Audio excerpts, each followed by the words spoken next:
When climate change caused Yosemite's hidden lake to completely dry up in 2025, park maintenance crews expected to find old camping gear, maybe some lost hiking equipment. What they didn't expect was the skeletal remains of Ranger Victoria Hayes, missing for 18 years, with a bullet hole in her skull and a waterproof evidence bag clutched in her hands. The discovery would expose a betrayal so shocking that it would rewrite everything we thought we knew about protecting America's national parks. But what investigators found in that evidence bag was just the beginning of a conspiracy that reached far beyond one corrupt ranger. The real story begins on October 15, 2007, when Victoria Hayes made a radio call that sealed her fate. "Base, this is Ranger Hayes. I'm investigating reports of illegal tree cutting in Mariposa Grove. Something's not right here. I'll radio back in 2 hours." She never did. What Victoria discovered that morning would cost her everything, but she wasn't the first ranger to notice something wrong in Yosemite. 3 months earlier, Ranger Michael Torres had filed a report about suspicious vehicle tracks in restricted areas. 2 weeks later, Torres transferred to a park in Alaska, citing personal reasons. 6 months before that, seasonal ranger Jennifer Walsh had documented irregularities in tree health reports. She was terminated for policy violations that no one could quite explain. Victoria Hayes was the third ranger to get too close to the truth, but unlike the others, she refused to be silenced. Hidden behind a screen of younger trees, Victoria found evidence that made her blood run cold. Ancient sequoia stumps, their rings showing 600 to 800 years of growth, cut with precision machinery. GPS stakes mark coordinates that match trees reported as naturally fallen in official park records. But the discovery that would ultimately get her killed was a camouflaged equipment cache. Professional logging gear hidden beneath tarps. Hydraulic splitters capable of processing massive tree sections. Cable systems designed to move multi-ton logs through impossible terrain. This wasn't casual theft. This was industrial-scale tree harvesting disguised as park maintenance. Victoria began photographing everything, not knowing that Dylan McCarthy had been monitoring her movements for weeks. Her supervisor of 4 years had been systematically stealing million-dollar trees from protected wilderness, and Victoria had just discovered his operation. As Victoria documented the evidence, her radio crackled with Dylan's voice. But something was wrong. His tone carried no surprise about illegal activity. Instead, he sounded like someone managing a crisis. "Hayes, what's your exact location? I'm heading your way to assist with the investigation." Victoria's ranger instincts kicked in. She'd been tracking suspicious tree damage reports for months, and Dylan had redirected every single investigation. The pattern was suddenly clear. Her trusted supervisor was the criminal. But Victoria made a critical error. Instead of calling federal investigators immediately, she decided to gather more evidence. She wanted to be absolutely certain before destroying Dylan's career with accusations of environmental crime. That decision would cost her everything. Victoria activated her digital recorder and concealed it in her equipment vest. She made copies of her photographs, hiding duplicate evidence in her emergency gear. Then she headed to Hidden Lake, planning to confront Dylan with proof of his crimes. What she didn't know was that Dylan had been expecting this moment for months. Dylan arrived at Hidden Lake with two men Victoria had never seen. Marcus Reed and Tony Castellano, former military contractors now working private security. Their tactical positioning told Victoria everything she needed to know. This wasn't a conversation, it was an execution. "Victoria," Dylan called out, his voice carrying forced casualness. "Excellent work finding that site. We need to discuss what you've discovered." Victoria's hand moved toward her radio, but Dylan raised his weapon. The same service pistol he'd carried for 15 years, now pointed at the ranger he'd mentored since her arrival. "Before you call this in, there are some things you need to understand about how conservation really works," Dylan said. What Dylan revealed next would shatter Victoria's understanding of everything she believed about park protection. "Do you have any idea what an 800-year-old sequoia table sells for in Beverly Hills?" Dylan asked. $50,000 minimum. A single tree can generate more revenue than this park's entire annual budget. Dylan explained his operation with the pride of someone describing a successful business venture. 3 years of systematic theft. International buyers paying premium prices for furniture made from protected American sequoias. A network spanning 6 countries and generating over $2 million in revenue. We're not destroying the forest, Victoria. We're selectively harvesting trees that are worth more processed than standing. These specimens will die eventually from fire, disease, or natural disasters. We're just capturing their value before nature wastes it. But Dylan's revelation contained a twist that Victoria hadn't anticipated. He wasn't working alone within the Park Service. You think I'm the only one? Dylan laughed. This operation has approval from people much higher than a park supervisor.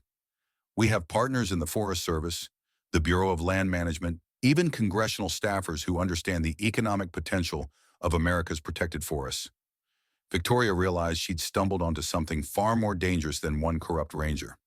This was a systematic effort to commercialize protected wilderness areas under the cover of conservation. Dylan revealed the scope of the conspiracy. Senators who owned stock in lumber processing companies, lobbyists who wrote environmental protection laws with deliberate loopholes, federal officials who rotated between regulatory agencies and private timber corporations. The Endangered Species Act, the wilderness protection laws. They were never meant to completely stop harvesting, Dylan explained. They were designed to create scarcity, which drives up prices for those smart enough to work within the system. Victoria's recorded evidence was capturing everything, but she was beginning to understand that exposing Dylan might only scratch the surface of the corruption. You've been a problem for months, Dylan continued, too dedicated to actual conservation instead of understanding how environmental protection really generates revenue, too likely to notice patterns that others miss or ignore. Dylan revealed that Victoria's investigation had triggered alerts throughout the network. Her request for historical harvesting data had been flagged by officials in Washington. Her unauthorized patrols had been monitored by contractors working for private security firms. We gave you opportunities to join the operation, Dylan said. Subtle hints about career advancement opportunities, discussions about the financial benefits of working with industry partners. You could have been part of something profitable instead of clinging to idealistic notions about tree preservation. Victoria realized that every conversation about her career development had been Dylan testing her corruptibility. Every friendly exchange about park management had been an assessment of whether she could be recruited or whether she represented a threat. Marcus Reed and Tony Castellano moved closer as Dylan spoke. Victoria understood that these men had eliminated other threats to the operation. Ranger Torres hadn't transferred to Alaska voluntarily. He'd been given a choice between relocation and more permanent solutions to his curiosity about park irregularities. I thought you might see reason, Dylan said, checking his weapon. But I can see from your expression that you're still thinking like an idealistic ranger instead of someone who wants to continue breathing. Victoria clutched her waterproof evidence bag tighter. Inside were 47 photographs, GPS coordinates, detailed notes about Dylan's operation, and the digital recorder capturing his confession. But she was beginning to realize that even comprehensive evidence might not be enough to expose a conspiracy this extensive. This evidence doesn't die with me, Victoria said, trying to buy time while calculating escape routes. I've documented everything, made copies. People will know what you've done here. Dylan's response revealed the depth of his preparation for this confrontation. We know about your apartment documentation, Victoria. Marcus and Tony conducted a thorough search 3 days ago. Your private notebooks, unauthorized photographs, backup equipment, everything has been sanitized. Victoria's heart sank as she realized her investigation had been compromised for weeks. Dylan's people had been inside her home, cataloging her evidence and preparing countermeasures for her discoveries. We also know about your sister Samantha in Fresno, Dylan continued, about her husband's construction business and their 2 young children, about her weekly phone calls where you describe your work in detail. The threat was clear without being explicit. Victoria's family would become leverage if she refused to cooperate or if her evidence surfaced through other channels. But Dylan had underestimated Victoria's final precaution. Your investigation dies with you, Dylan said, raising his weapon. Your family will believe you transferred to another park for career advancement. The resignation letter in your computer explains everything. Victoria made one last desperate attempt to preserve her evidence.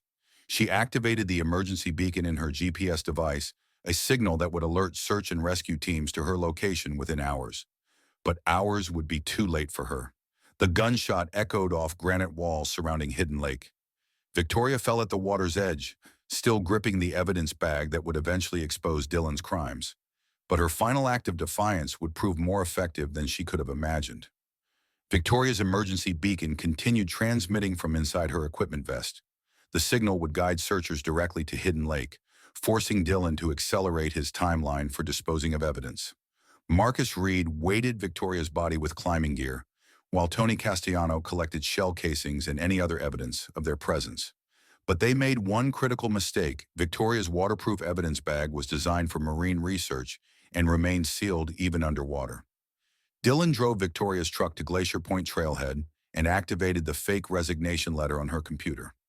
The letter was carefully crafted to suggest career dissatisfaction rather than sudden departure, providing a plausible explanation for her disappearance that would discourage intensive investigation. But Victoria's emergency beacon complicated Dylan's cover story. Search teams would focus their efforts around Hidden Lake rather than assuming she'd vanished somewhere along the main hiking trails. Dylan needed to create an alternative explanation for the signal. 3 hours after Victoria's murder, Dylan discovered her emergency beacon near Hidden Lake during the initial search. He claimed Victoria must have activated it accidentally during a fall, then wandered away from the signal location while injured and disoriented. The story was plausible enough to redirect search efforts away from the lake itself and into the surrounding wilderness. For 3 weeks, over 200 searchers combed areas where Victoria would never be found, while her body lay 40 feet underwater in Hidden Lake. Dylan's performance during the search was masterful. He coordinated resources, briefed media, and maintained the emotional composure expected of a dedicated supervisor searching for a missing employee. His public displays of concern reinforced his reputation while deflecting suspicion from his involvement. But the search revealed an unexpected complication. Federal investigators conducting routine interviews with park personnel began noticing patterns that Victoria had documented. Questions about Dylan's management of tree damage reports. Inquiries about reassignments of rangers who had filed suspicious activity reports. Agent Sarah Kim from the FBI's Environmental Crime Unit started connecting dots that Dylan hadn't anticipated. Kim had investigated timber theft in other national parks and recognized similarities to Victoria's case. Agent Kim discovered that Ranger Michael Torres hadn't requested transfer to Alaska. Personnel records showed his reassignment had been initiated by Dylan McCarthy without Torres's knowledge or consent. When Kim contacted Torres in Alaska, he revealed that Dylan had threatened his career unless he accepted the transfer. Similarly, seasonal ranger Jennifer Walsh hadn't violated any policies. Her termination had been processed through administrative channels that bypassed normal review procedures. Walsh told Kim that Dylan had accused her of exceeding her authority when she questioned discrepancies in tree health reports. Agent Kim realized that Victoria Hayes was the third ranger to discover irregularities in Dylan's operations. Unlike the others, Victoria had refused intimidation and continued her investigation despite warnings about her career prospects. Kim requested access to Victoria's computer and personal effects, but Dylan claimed they had been compromised during the search operation. Water damage from stream crossings, equipment failures during helicopter transport. Every excuse was plausible, but collectively suggested systematic evidence destruction. The federal investigation stalled without Victoria's documentation and with no obvious evidence of criminal activity. Dylan's falsified reports appeared legitimate to outside review. His financial records showed no obvious signs of illegal income. The operation had been designed to withstand routine scrutiny, but Agent Kim continued monitoring the situation, watching for patterns that might indicate ongoing illegal activity. She established relationships with other Park Service employees who might notice irregularities. She reviewed satellite imagery for signs of unauthorized vehicle activity in restricted areas. For 18 years, Dylan McCarthy continued his operation while maintaining careful surveillance for new threats. He refined his procedures for identifying problematic employees before they could develop comprehensive investigations. He established protocols for managing information flow and controlling access to sensitive areas.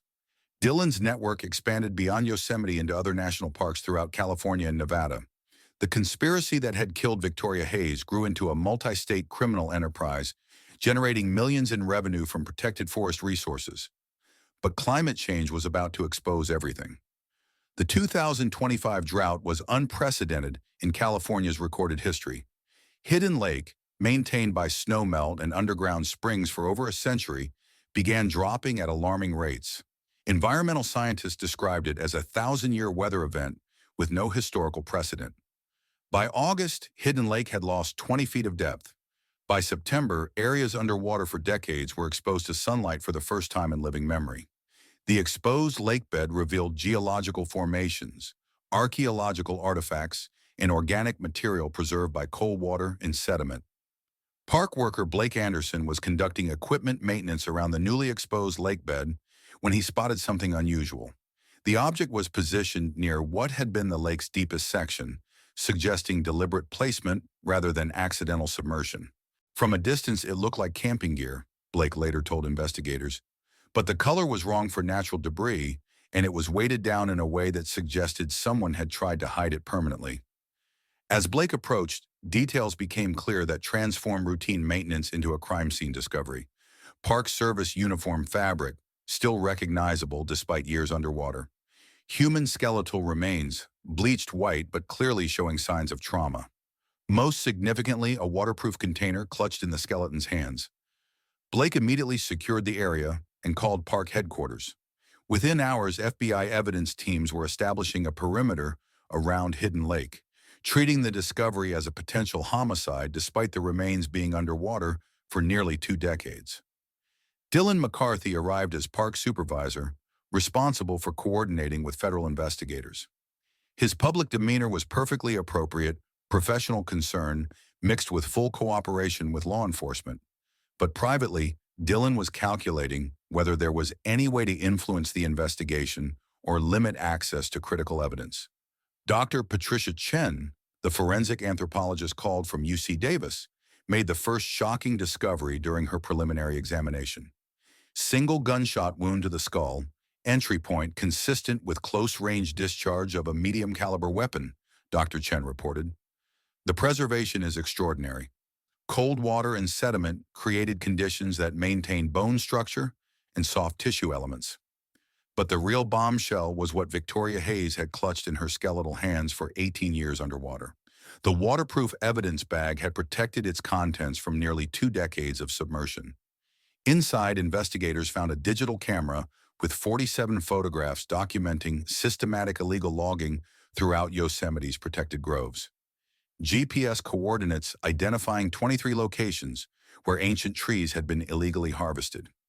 Detailed handwritten notes describing the operation's scope and identifying Dylan McCarthy as its leader. Most damning of all was the digital recorder that had captured Victoria's final confrontation at Hidden Lake. Dylan's voice was crystal clear, admitting to years of tree theft, threatening Victoria's life, and describing the broader conspiracy before the recording ended with a gunshot.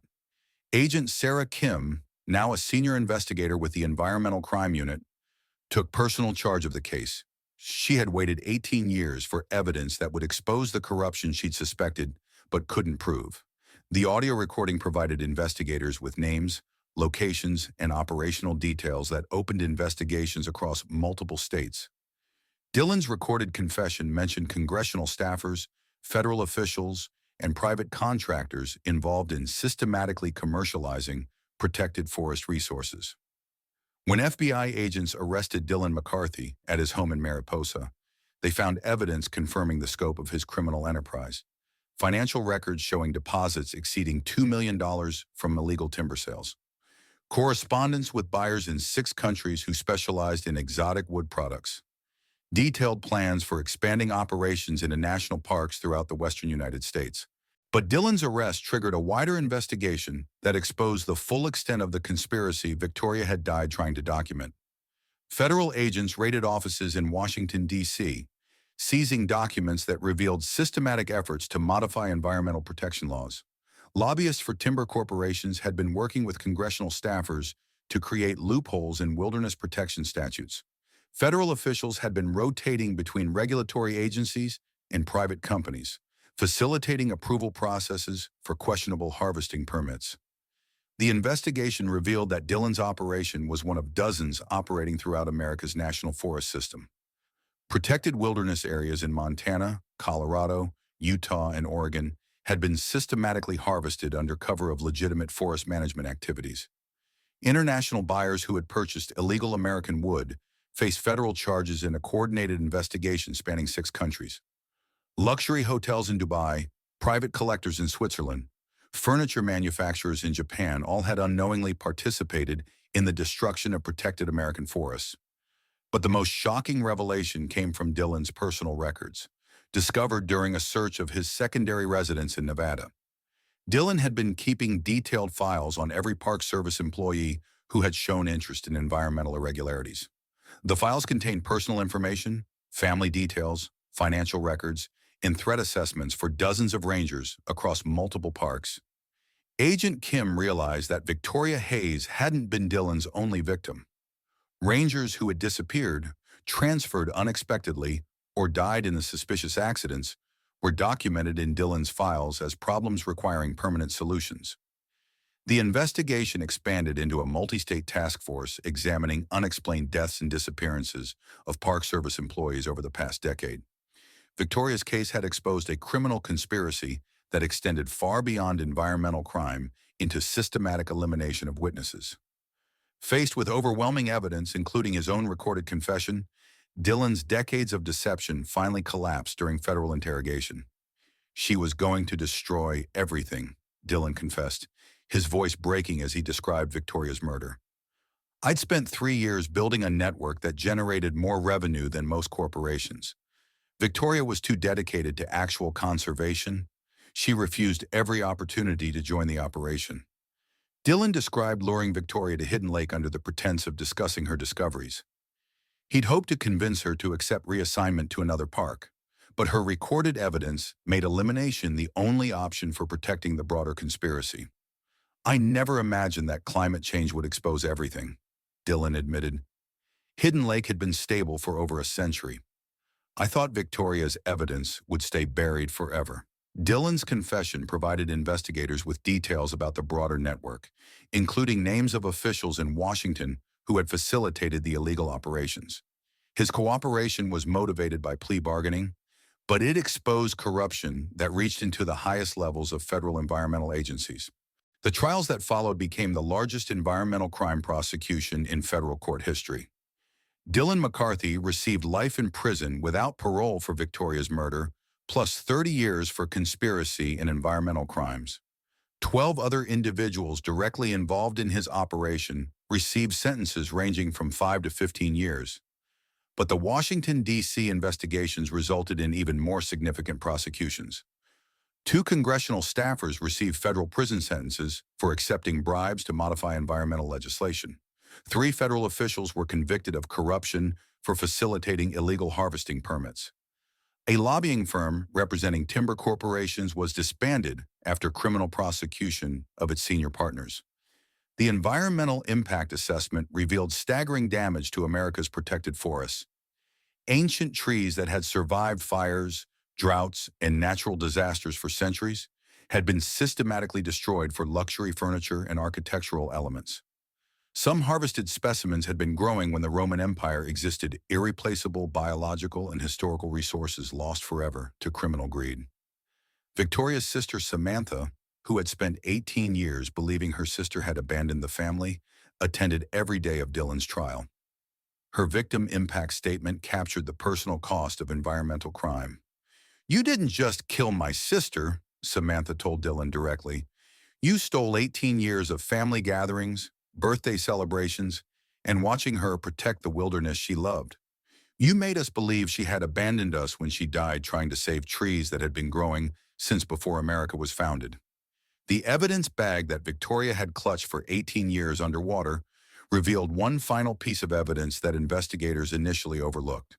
Hidden in the back pages of her notebook was a letter to Samantha, dated October 15, 2007. "If you're reading this, something has happened to me. I've discovered illegal activity in the park and believe someone I trust is involved. I'm meeting with my supervisor tonight, but something feels wrong about his recent behavior. If I don't return, don't let them say I abandoned my post. These trees in this place mean everything to me. I would never walk away from protecting what I love." Victoria's letter contained detailed instructions for accessing additional evidence she had hidden in her apartment, including backup copies of photographs and GPS coordinates stored in a safety deposit box. This evidence corroborated everything found at Hidden Lake and provided investigators with additional locations where illegal harvesting had occurred. In response to Victoria's case, Congress passed the Victoria Hayes National Park Protection Act, implementing enhanced security protocols for America's protected wilderness areas. Rangers now work in mandatory pairs when investigating suspicious activity in remote locations. GPS tracking systems monitor all Park Service vehicles in real time. Anonymous reporting systems protect employees from supervisor retaliation. Most significantly, the legislation established independent oversight committees with authority to investigate environmental crimes without interference from Park Service administration. Victoria's death had exposed how internal corruption could compromise investigations, making external oversight essential for protecting both natural resources and the employees who guard them. Hidden Lake refilled to normal levels following recent rainfall and snowmelt, but the area where Victoria's body was discovered became the Victoria Hayes Memorial Grove. 23 young sequoias were planted to replace trees illegally harvested from locations Victoria had identified in her investigation. The Memorial Grove serves as both tribute to Victoria's sacrifice and reminder of ongoing threats to America's protected forests. Climate change, commercial pressure, and political corruption continue challenging conservation efforts, making Victoria's example more relevant than ever. The drought that revealed Victoria's remains lasted exactly 47 days, the same number of photographs she had taken documenting Dylan's crimes. Environmental scientists attribute the coincidence to natural climate patterns, but Victoria's family and colleagues prefer to see it as her final contribution to exposing the truth. Victoria always said that trees have their own timeline, Samantha reflected during the memorial service. They measure time in centuries rather than years, watching everything change around them. Maybe the forest found its own way to ensure justice was finally served. The waterproof evidence bag that preserved Victoria's investigation for 18 years underwater is now displayed at the National Park Service Law Enforcement Training Center. Her story has become required curriculum for new rangers, emphasizing the importance of recognizing suspicious activity and reporting concerns through appropriate channels. But Victoria's case also serves as a cautionary tale about the dangers of pursuing investigations without adequate backup and support. Her dedication to gathering comprehensive evidence before making accusations ultimately made her vulnerable to the criminals she was trying to expose. Current Park Service protocols require rangers to immediately report suspicious activity to federal authorities rather than conducting solo investigations. Victoria's fate demonstrates that environmental criminals are willing to use violence to protect their operations, making individual heroics potentially fatal. The ancient sequoias Victoria died protecting continue reaching toward the sky as they have for centuries, their massive trunks serving as living monuments to both natural endurance and human courage. Visitors walking through Yosemite's groves today see trees that witnessed Victoria's sacrifice and the justice that eventually followed. Dylan McCarthy's criminal network generated over $4 million in revenue from illegal timber sales before Victoria's evidence brought it down. The financial scope of environmental crime surprised investigators and prompted enhanced monitoring of suspicious activity throughout America's national park system. But perhaps the most important legacy of Victoria's case is the recognition that protecting natural resources requires protecting the people who guard them. Environmental crime investigations now involve multiple agencies and independent oversight to prevent the kind of internal corruption that led to Victoria's murder. Victoria Hayes believed that ancient trees were worth dying to protect. 18 years after her murder, as millions of visitors enjoy Yosemite's preserved wilderness, her sacrifice seems more meaningful than ever. The trees she saved continue growing, their rings recording not just centuries of natural history, but also the story of a ranger who kept her promise to protect them. But the investigation that followed Victoria's case revealed even more disturbing truths about environmental crime in America's national parks. Agent Sarah Kim's expanded investigation uncovered a network of corruption that had been operating for over 2 decades across multiple federal agencies. The files discovered in Dylan's Nevada residence contained detailed profiles of 43 Park Service employees who had been identified as potential threats to illegal operations. Of these 43 individuals, 17 had died in what were officially classified as accidents. Hiking falls, equipment failures, vehicle crashes in remote areas, all explainable individually, but collectively suggesting a pattern of systematic elimination. Agent Kim partnered with the FBI's Behavioral Analysis Unit to investigate these suspicious deaths. Profilers identified common characteristics among the victims: exceptional dedication to conservation, advanced education in environmental science, and documented history of questioning administrative decisions that favored commercial interests over preservation. The most shocking discovery came from analyzing the timing of these deaths. Each victim had been eliminated within weeks of filing reports about suspicious activity in their assigned areas. The precision suggested coordination at the highest levels of Park Service administration. Ranger Patricia Mendez had died in an apparent climbing accident in Glacier National Park just days after documenting unauthorized road construction in protected wilderness areas. Her climbing gear had been sabotaged with cuts so precise that investigators initially attributed them to sharp rock edges. Only after Dylan's confession did they realize the equipment had been deliberately damaged. Seasonal ranger David Chen had drowned during a routine water quality assessment in Olympic National Park.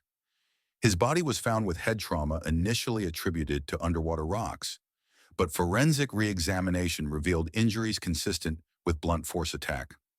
Chen had been investigating reports of illegal dumping by timber companies with contracts to remove diseased trees from the park.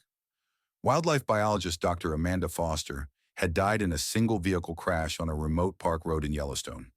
Her research on old-growth forest ecosystems had identified discrepancies between official harvesting records and actual tree populations. The crash occurred on a straight stretch of road in clear weather conditions, with no mechanical explanation for her vehicle leaving the roadway. Each case had been investigated by local authorities with limited resources and jurisdiction. Federal involvement had been minimal, with Park Service officials providing explanations that satisfied routine inquiry without triggering intensive investigation. The pattern only became visible when viewed comprehensively across multiple parks and time periods. Agent Kim's team discovered that Dylan McCarthy's operation was part of a much larger criminal enterprise that had systematically infiltrated America's national park system. The network included officials in Washington who ensured that problematic employees were identified and eliminated before their investigations could threaten profitable, illegal operations. The conspiracy reached into the highest levels of federal environmental agencies. Assistant Secretary of Interior James Harrison had been accepting payments to ensure that lucrative timber contracts were awarded to companies willing to share profits from illegal harvesting. Harrison's office had the authority to transfer rangers between parks, making it easy to remove threats by reassigning them to remote locations where accidents could be more easily arranged.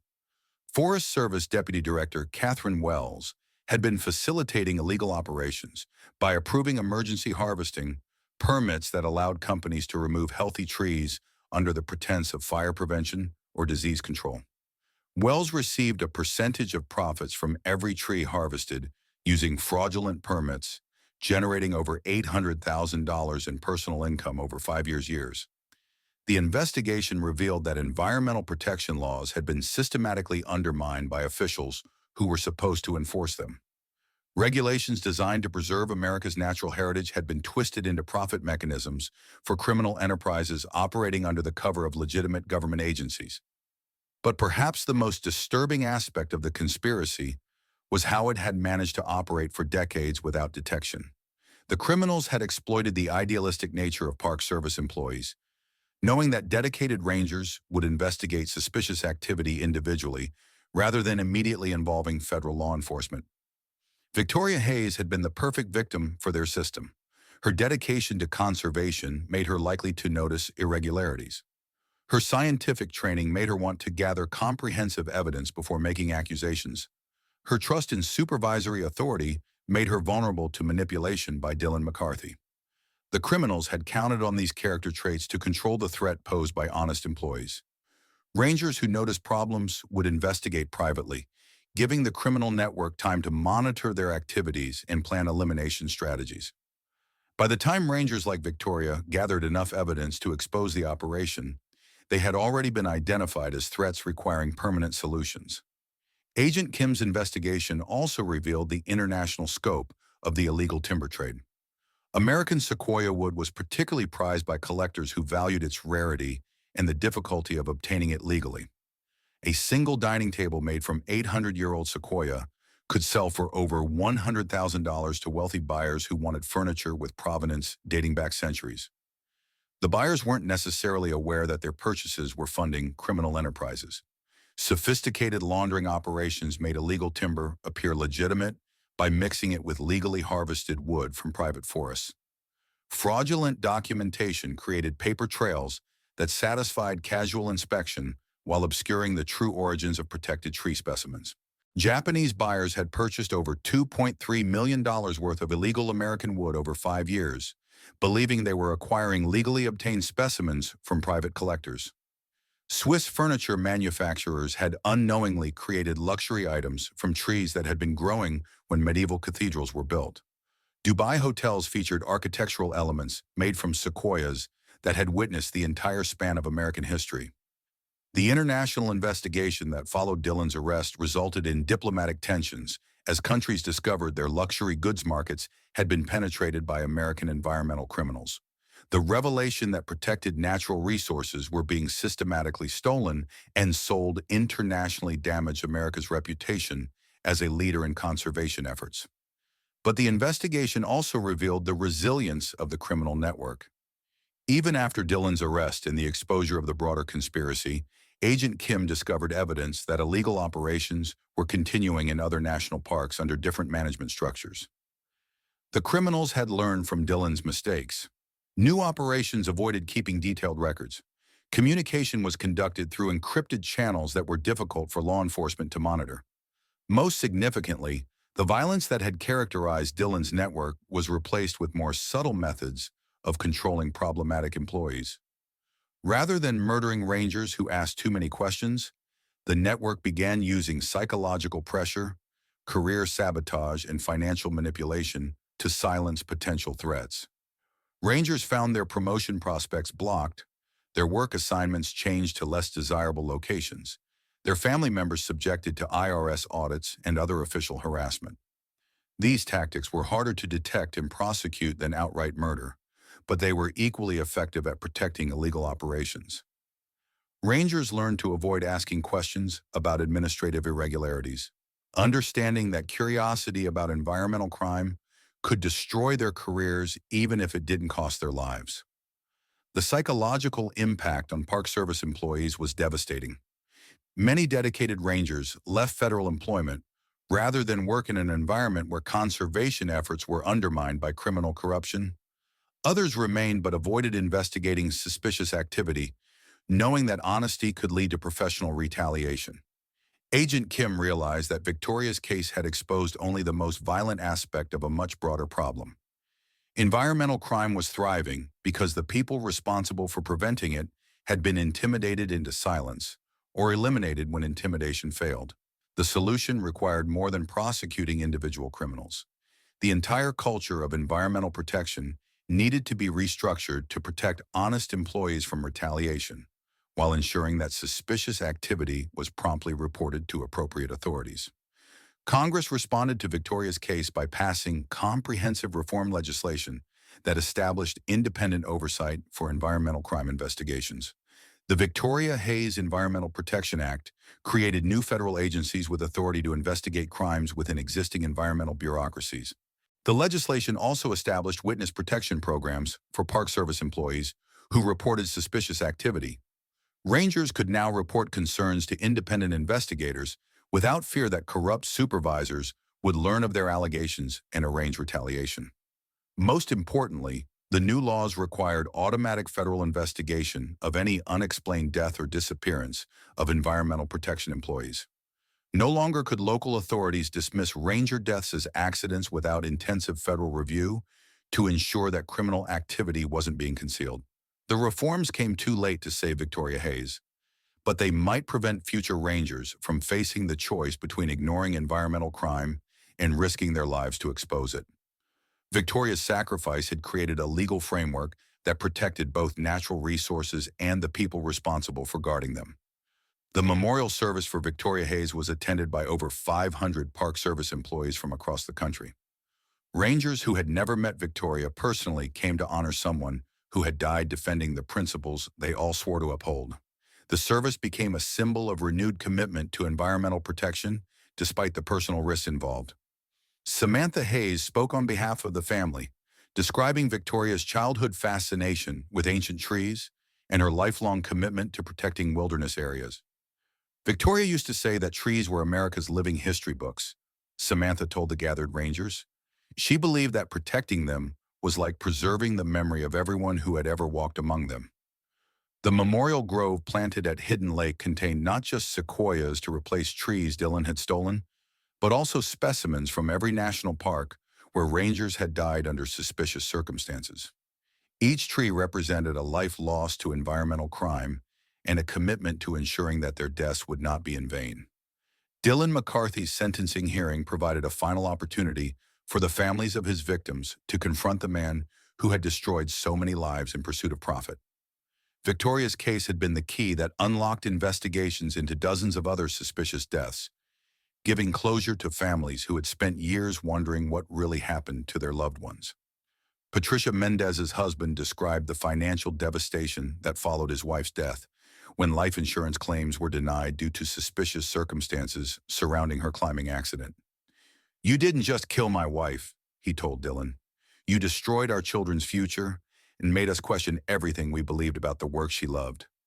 David Chen's parents had immigrated to America, believing it was a country where honest work was respected and protected. Their son's murder had shattered their faith in American institutions. "We taught David that serving his country was the highest honor," his mother said. "You turned that honor into a death sentence." Dr. Amanda Foster's research partner described the scientific knowledge that died with her, discoveries about forest ecosystems that could have advanced conservation efforts for decades. "You didn't just kill a person," the scientist told Dillon. "You killed years of research that could have helped protect the forests you were destroying." Dillon's response to these victim impact statements revealed the psychological disconnection that had allowed him to commit such crimes. He expressed regret for the unfortunate consequences of his actions, but continued to defend the illegal operations as necessary for optimizing natural resource utilization. Even facing life imprisonment, Dillon maintained that environmental protection laws were economically inefficient and that his operations had generated revenue that benefited local communities. His inability to understand the moral dimension of his crimes suggested a personality disorder that made rehabilitation impossible. The judge's sentencing statement emphasized that Dillon's crimes represented more than individual criminal behavior. This defendant systematically undermined the legal framework that protects America's natural heritage, Judge Martha Williams declared. His actions threatened not just specific trees or individual rangers, but the entire concept of conservation that defines our national identity. Dylan McCarthy received multiple life sentences without possibility of parole, ensuring that he would never again threaten environmental protection efforts. But his case had revealed systematic vulnerabilities in America's conservation system that would require years of reform efforts to address completely. The investigation that began with Victoria's evidence bag eventually resulted in 127 indictments across multiple federal agencies. The prosecutions eliminated an entire generation of corrupt officials and established legal precedents that would make future environmental crime conspiracies more difficult to organize and maintain.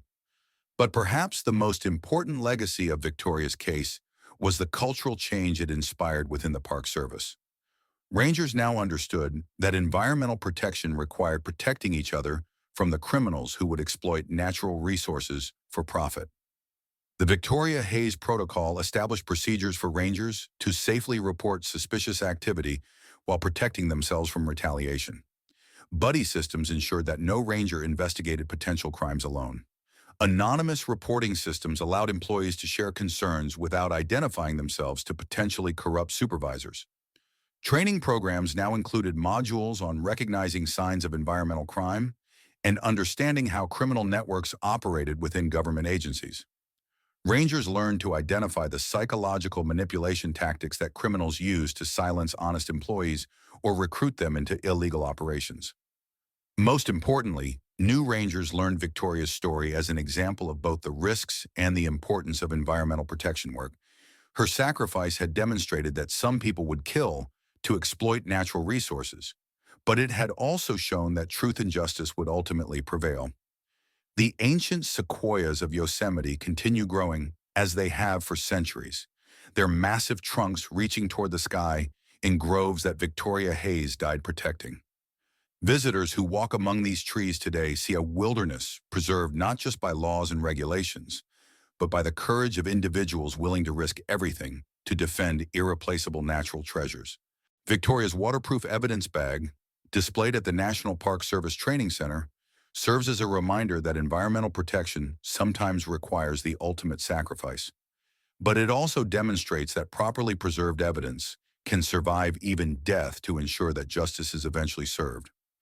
In the end, Victoria Hayes accomplished exactly what she set out to do on that October morning in 2007.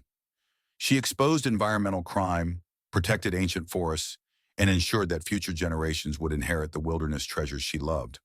Her evidence bag, clutched in death and preserved underwater for 18 years, became the key that unlocked justice for dozens of victims and reformed an entire system of environmental protection. The trees Victoria died protecting will continue growing long after everyone who knew her story has passed away. In a forest where time is measured in centuries rather than years, that eternal continuation is the most fitting memorial to a ranger who gave her life ensuring that some things remain protected forever. Victoria's story reminds us that truth has a way of surfacing, even when buried 40 feet underwater for 18 years. Her waterproof evidence bag proved that justice, like nature itself, finds a way to prevail against those who would destroy what should be preserved. If Victoria's story moved you, if her courage inspired you, or if you believe that protecting our natural treasures is worth fighting for, please hit that subscribe button and ring the notification bell. Your support helps us bring more incredible true stories like this one to light. What do you think about Victoria's case? Do you believe there are more environmental crimes still hidden in our national parks? Have you ever noticed something suspicious during your own visits to protected wilderness areas? Share your thoughts in the comments below. We read every single one and often feature the most insightful responses in future videos. And if you're interested in more shocking crime stories that expose corruption and celebrate heroes who risked everything for justice, check out our playlist of unsolved mysteries and whistleblower cases. These stories need to be told, and your engagement helps ensure they reach the people who need to hear them. Remember, Victoria Hayes started as just one dedicated ranger who refused to ignore what others wanted to keep hidden. Sometimes it takes just one person willing to speak up to expose injustices that have been buried for years. Be that person in your own community. Thanks for watching, and we'll see you in the next video where we'll uncover another story that proves truth really is stranger than fiction.